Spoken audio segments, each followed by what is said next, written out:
मागील झालेल्या देगलूर नगर परिषदेच्या विकास कामासंबंधीच्या महत्त्वपूर्ण बैठकीत विकास कामांकडे कानाडोळा करत अनेक विषयावरून विरोधी पक्ष गटाने विरोध करत असल्याची गुणगुण सत्ताधारी पक्ष गटाकडून ऐकण्यात येत होती।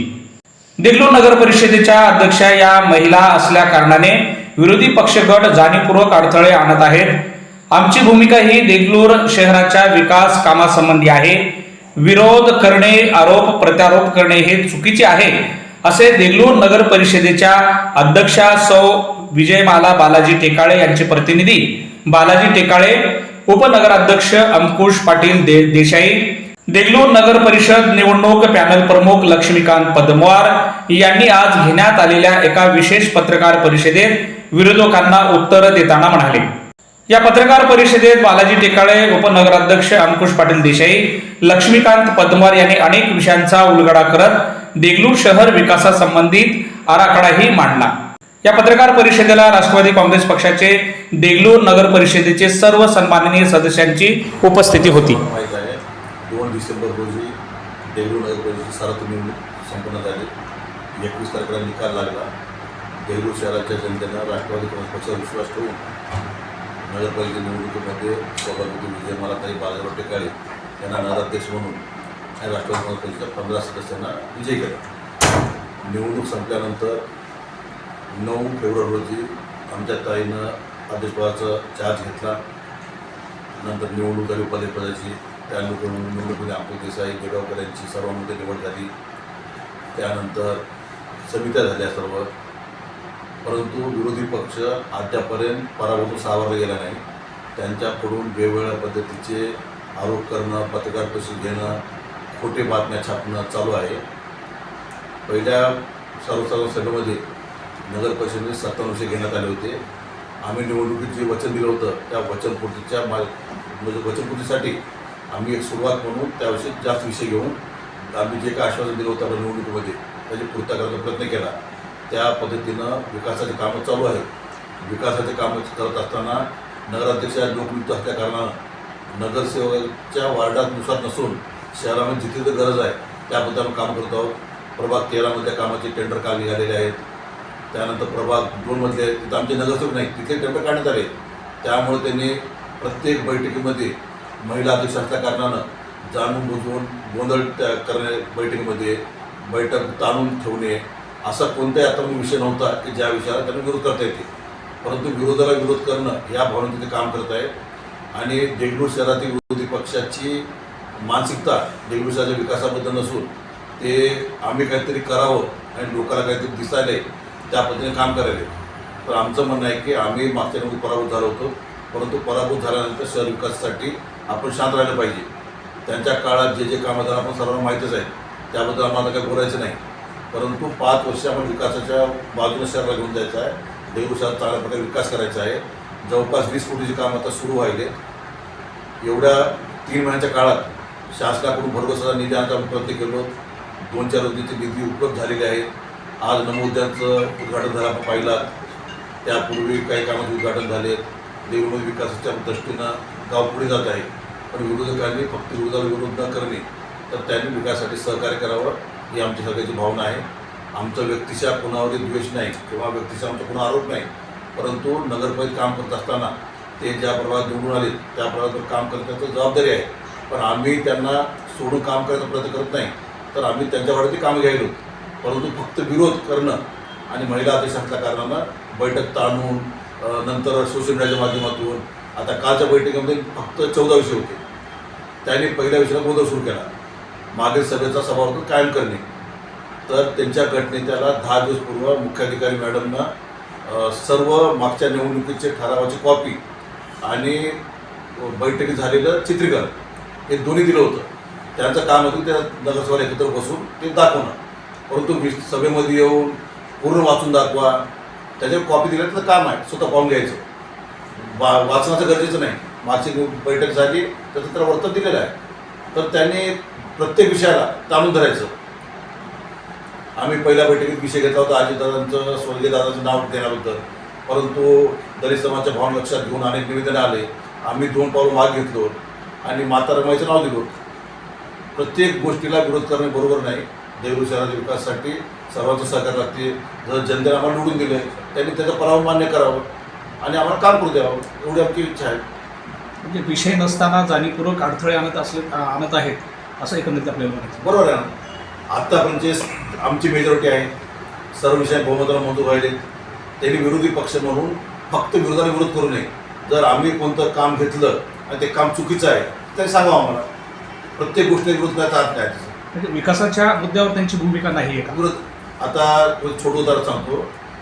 बजेटच्या मिटिंगमध्ये त्यांच्या एका सदस्यानं व्यापारी गाडी जी आपली मुदत संपली त्या गाड्यांसंदर्भात वक्तव्य केलं की त्या गाड्याचा लिलाव करा, 50 फुटाचं दूध पण वाढेल.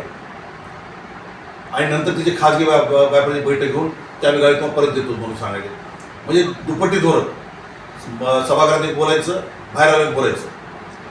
तुम्ही कोणत्या गोष्टी ठाम राहा ना. तुम्ही 5 नगरपालिका चालवला, ते सगळ्यांना माहीत आहे. गावच्या लोकांना गावचा विकास किती सगळ्यांना माहीत आहे. तुम्ही त्याबद्दल काही बोलत नाही, काही नाही. आता आम्हाला काम करू द्या, आम्हाला चांगलं काम करायचं आहे. हां, आमचं जर कुठं चुकीचं असेल तर करा. आता परवा त्यांच्या दंडशिजेवर आम्ही आजी साहेब जाऊन भेटलो, त्यांना निवेदन देऊन आलो. उद्या आम्ही जिल्हाधिकारी साहेब भेटणार आहोत, सर्व नगरसेवक जाऊन. एका तर पत्रकारांना छापले सोशल मीडियावर की मी कोण आहे. माझ्या नेतृत्वात निवडून झाली, सगळ्या गावाला माहीत आहे. पक्षानं माझ्या नेतृत्वात निवडून लढू की नाही नगरपालिकेची. म्हणजे काय बोलायचं सोशल मीडिया. आता काही साप्ताहिक पेपर आहेत, त्यांचं दररोज आठवडा कामच आहे काय आमच्याकडून द्यायचं. निवडणुकीचे 2 महिने गेले आणि 3 महिने गेले, 5 महिने तेच काम चालू आहे. त्याच्याने आम्हाला फरक पडणार नाही. पण विकासाच्या बाबतीत आपण शहराचे जबाबदार नागरिक आहोत. नगरसेवक तुम्हाला जनतेने निवडून दिलं आहे तर तुमची भावना पाहिजे की विकासाच्या बाबतीत आता विकासाचे कामं सांगावे. प्रत्येक गोष्टी बोलून काय कामाचं असतं. आमच्या महिला अध्यक्षा परवा करंटगड तळ्याला जाऊन सर्व महिला, आत्ता पण कोण घेतली महिला अध्यक्ष बैठक तुम्ही एवढे महिला अध्यक्ष आहेत. माझी पत्नी अध्यक्ष होती, पण बरेच पहिली महिला आहेत की स्वतः करंटगड तळ्याला जाऊन त्याच्या पायापद योजनेची पूर्ण माहिती घेऊन संबंधित अधिकाऱ्याला कर्मचाऱ्याला निर्देश देऊन आले. जर महिला अध्यक्ष स्वतः काम करत असतील तर त्यांना तर कमी त्रास देऊ नये ना. आणि मागच्या बैठकीत जे आता विरोधी पक्षात आहेत ते मागच्या विरोधी पक्षात होते, आज जे विरोधी पक्षात आहेत ते मागच्या विरोधी पक्षात होते. तेव्हा काय त्यांना बोलायला. त्यांना पराभव अजून मान्य झाला नाही तर त्यांनी ते भाषेतून बाहेर यावं, पराभव मान्य करावा. आणि नगरपालिका झालेली निवडणूक राष्ट्रवादी काँग्रेस बाजून निवडणूक जनतेने निकाल दिला आहे. तेव्हा पक्षाला आम्हाला विकास करू द्या. आज राज्यामध्ये सरकारमध्ये आम्ही आहोत, केंद्रात आहोत. यांचं कुठं सत्ता नाही, काही नाही, उभीच करतो म्हणून काय करणार ते आपण. एक सांगतात आणि सभागृहात एक बोलतात. सभागृहात म्हणतात लिलाव काढू. मान्य ना आम्हाला, नियमाप्रमाणे लिलाव काढून ते काही लिलाव होईल ते मान्य आम्हाला. नंतर व्यापाऱ्याला मिटिंग घेऊन तुम्हाला गावे पाहिजे तर आम्ही ॲडजस्ट करून देतो तुम्हाला. हे कोणती पद्धत आहे? नियमबाह्य कसं करून देणार हे तर सांगा म्हणा त्यांना.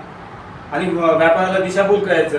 त्यांनी तुमच्यावर अन्याय करतात, आम्ही तुम्हाला गावे लिलाव न करता कसं ॲडजस्ट करून देणार तेच त्यांनाच माहीत आहे. ते म्हणजे व्यापाऱ्याला आमच्याबद्दल काय ते चुकीचं सांगायचं. नियमानं सांगा ना, नियमानं करू तर पण सगळं बसून ठरवू.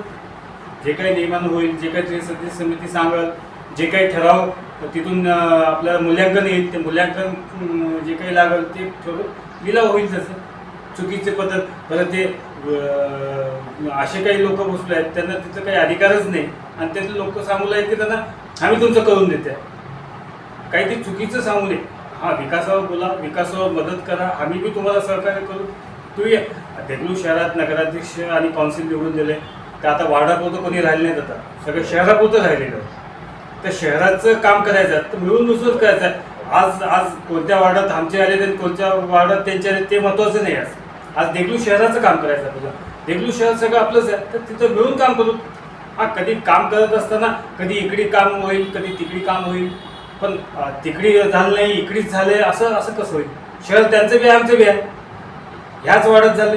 आता काम घेताना 2 मध्ये बी चालू आहे, 13 मध्ये बी चालू आहे. ते तर आमचे वार्ड नाहीत. आज 3 मध्ये बी होणारच आहे. तर काय काम केलंच नाही, मग केलं नाही असं आहे का? टप्प्याटप्प्या आणि येऊन 3च महिने झाले आम्ही तर सुरू झाले. आल्या पहिल्या दिवसापासून सुरू आहे त्यांचं.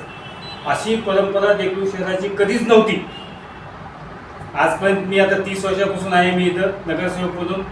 नगरसेवक झालो, उपाध्यक्ष झालो, सभापती झालेले आहो. पण हे पद्धत कधीच नव्हती. हे जे पद्धत चालू केली मला तर देगलूर शहराची संस्कृती वाटत नाही आहे. कुठून संस्कृती बाहेरून येऊ लागली आणि कोण काय करणार ते त्यांनीच जाणवते. पण देगलूर शहराचं असं नव्हतं आणि आमचं बिलकुल आज मी ठाम मत आहे सगळ्याला सगळ्याला घेऊन चालूनच काम करायचं आहे मला. तर त्यांनी त्या पद्धतीने करावं. हा विरोध करा की आम्ही चुकत असताल नियमबाह्य काही करत असताल तर आम्हाला सांगा तुम्ही, बिलकुल त्याच्यावर मान्य करू आणि वापस करू. पण उठसूट ते महिला नगराध्यक्ष आहेत त्यांना तिथं आता दाबूनच ठेवायचं. त्या नाही नाही नाही असंच करा. सभागृहात उठले तर तुम्ही जाऊन बघा कधी सभागृह चालत असताना सभागृहाचा विषय चालू व्हायला सुरू नाही की तिघं चौघं उठले समजा. आता अध्यक्ष मॅडम सांगू लागले त्यांना प्रोटोकॉल आहे, प्रोटोकॉल प्रमाणे एकेकाने बोलावे. मी सांगितल्यावर मला विचारून एकेकाने बोला. एकेकाने तिथं बोलायचं विशेष ठेवलं नाही. उठले की तिघं चौघं low low low low low. हे कोणती पद्धत आहे? नगराध्यक्ष महिला आहेत त्याचा गैरवापर करत आहेत असं विरोधक म्हणतात. असं स्पष्ट मत आहे माझं. नगराध्यक्ष महिला आहेत, महिलाला त्रास द्यावा असं त्यांचं स्पष्ट चालू आहे. त्यामुळे बाहेरच्या माणसाचं जे करू गेले आणि बाहेरचा मग ते पक्ष चालवायला आहे आणि प्रत्येक जण एवढ्या वर्ष सिनियर नगरसेवक आहेत आता चिठ्ठ्या घेऊन बोलाय. येताना त्यांना कोणतरी बाहेरून मॉनिटर करायला तुम्ही असं करा म्हणून त्या पद्धतीने वागायले.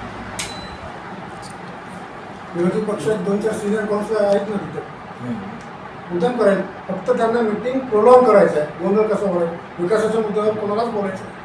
विकासाची भूमिका न ठेवता विरोधक पराजयाचा राग व्यक्त करत आहेत असं थोडक्यात म्हणायचं. यस, त्यांना फक्त प्रोलॉंग करायचं, धिंगाणा करायचं आहे. टोटल 16 महिला आहेत नगरसेविका, त्यांना कशाचंच भान राहत नाही, फक्त गोंधळ करायचं. तुम्ही पाहिलं तर व्हिडिओ शूटिंग पाहू शकता. त्यांनी केलेला विरोध हा सभागृहात तात्पुरता विरोध आहे. त्यांच्या विरोधाला काही किंमत नाही. आमची मेजॉरिटी आहे. आमच्या मेजॉरिटीनुसार आम्ही ठराव मंजूर करून घ्यायचो, ते विषय नाही. परंतु सोशल मीडियाच्या माध्यमातून किंवा काही साप्ताहिकाला धरून जे आता कालच्या बैठकीत सांगितले की पळून गेली. राष्ट्रगीत झाल्यावर सभा संपती का पाहिजे संपती? राष्ट्रगीतात तुम्ही वाटायला होती की नाही, तर पळून गेलं कसं म्हणता येते? 14 विषय होते, 14 विषय एक प्रकार मंजूर झाले, त्यांनी त्याचा विरोध दर्शवावा.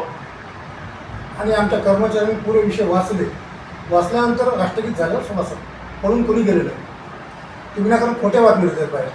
पळून जायला बेजट नाही का पळून जायला? त्याच्यात कुस्ती खेळायच्या कोणाबरोबर? तुमचं एकमत संपूर्ण बहुमत आहे असल्यामुळे तुम्ही त्यांचं ऐकत नाही असं त्यांचं विषय पत्रिकेचे विषय तुम्ही वाचून बघा. देगलूर शहराच्या हिताचे सगळे विषय आहेत, त्यामुळे त्यांचा ऐकायचा विषयच नाही. एक विषय होता बाबासाहेबांच्या नावाचा. बाबासाहेब सगळ्याचा आदर आहे, त्याबद्दल कोणाच्या महामानबद्दल काही विषय चर्चा करायची गरज नाही. आम्ही 2 पावलं मागे आलो, आमच्या नेत्याचं नाव परत घेतलो, माता रमाईचं नाव दिलो, तो विषय संपला आहे. त्यांनी प्रत्येक जागी आता त्या व्यापारी संघाची लिलावाची पद्धत जिल्हाधिकारी ठरवतात. उगीच निवेदन देऊन दवाखान्याला जागा द्या, दलित समाजाला जागा द्या, ह्या दुकानात जागा द्या, हे आपल्या हाताचं कारण नाहीच. आपल्या जिल्हाधिकारी साहेब समिती ठिकाणची ते समितीचे ठरवत त्यामुळे पालन करावं लागणार आहे. उगीच जनतेने दिशाभूल करायचं, आम्ही दवाखान्यात जागा मागितलो ते दिले नाही, म्हणजे चुकीच्या गोष्टी करायला फक्त सोशल मीडिया आणि पत्रकारितेच्या माध्यमातून करायला. त्या तुम्हाला इथं बोलावलं. विषय पत्रिका वाचून बघा. एकही विषय देगलूर शहराच्या विकासासंदर्भात आहे, एकही दुसरा विषय नाही. यातील एक सन्माननीय नगरसेवक माझ्यावर आरोप केले, रागात बघत आहेत, क्रूर बोलत आहे. मी आत्ता नगरसेवक झाले 20 वर्षापूर्वी होतो आणि 15 वर्ष विरोधी पक्ष होतो. मला माहीत आहे कसं काय चालतं. पण विनाकारण आळा घालायचं, काहीतरी बोलायचं, काहीतरी मीडिया पुढे दाखवायचं, एवढंच असते. त्यांना काही नाही. तुम्ही फक्त त्यांना बोलून घ्या, एकदा विचारा. पत्र आम्हाला जसं विचारत नाही त्याला विचारा. मागच्या 5 विरोधी पक्षात होतात, त्यावेळी भूमिका काय होती, संपला विषय.